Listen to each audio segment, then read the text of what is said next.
Hi everybody. Many of them come to me with a complaint that they are so sincere, hardworking in the company and they are not getting any recognition. They don't get any proper promotion in time and they don't get proper increments also.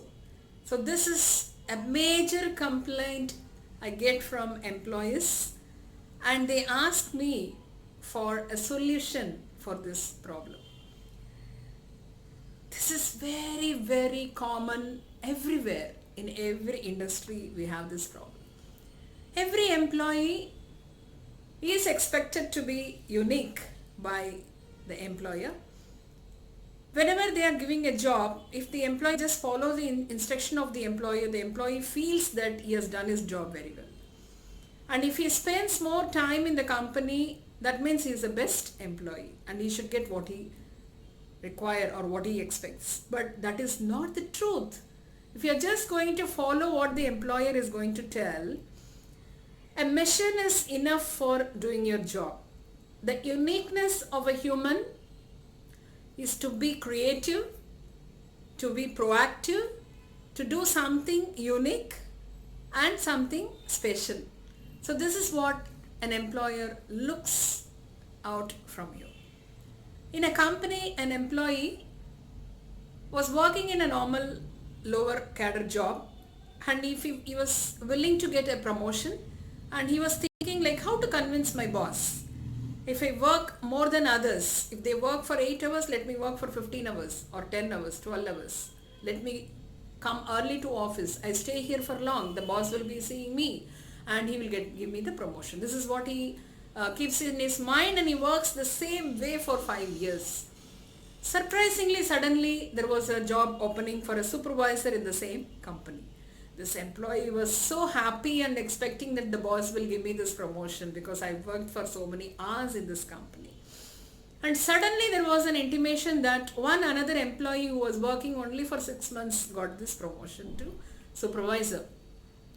The employee was so shocked and he goes to the employer and he asks him, why I was not given this promotion? I was so sincere to you. I worked for so many hours per day. I didn't even go home many days. Then the employer says, okay, I'll give you a job now. My wife wants some oranges for a party today. You please go and get me the orange. I'll give you an answer for this question. The employee goes to the shop and he buys some oranges and comes and gives to the boss. And the boss asks him what sort of oranges you have purchased. The employee says, I don't know the variety and all. I just asked the shopkeeper and he gave me. How much it costed?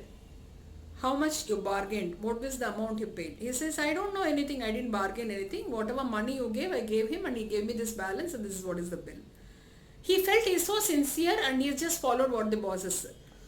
Then he calls the man who was given the promotion as a supervisor and gives him the same task. He goes to the shop and he comes back with oranges and this boss asks him like what sort of oranges he purchased. Then the supervisor said like, yes, I got the same thought when I went to the shop because till then I was not aware that there are a variety of oranges. As soon as I went, I asked the shopkeeper, he asked me what is the purpose of purchasing these oranges? What for you are going to use this? Since I don't know what for your wife is purchasing, I called your wife to ask for what I need to purchase this orange for. Then she said, we have a party in the house and I have to give fruit juice, orange juice for 20 people, so buy a juicy orange. Then this supervisor asked the storekeeper, give me some good fruity juicy oranges and how many oranges I may have to buy to make juice for 20 people. Then the shopkeeper gives him some number of oranges and he purchases and he says, see, I am buying so many oranges and you are supposed to give me some discount. Then he gets some discount and he comes back home and he handed over all these things and he says to the employer. Then the other employee stood and he says like, yes, now I understand the mistake what I have done and you have done the right thing and you have chosen the right person for the supervisor. So this is what happens in our life also. Please understand this. If somebody is giving you instruction and you just have to follow the instruction, a human is not required and a machine will do that job. And now we are fighting with machine. So if you want to be unique and if you don't want the machine to take away your job, Be creative. Be conceptual. Be proactive. Put in your mind, understand, do something creative. Be unique. Stay blessed. All the best.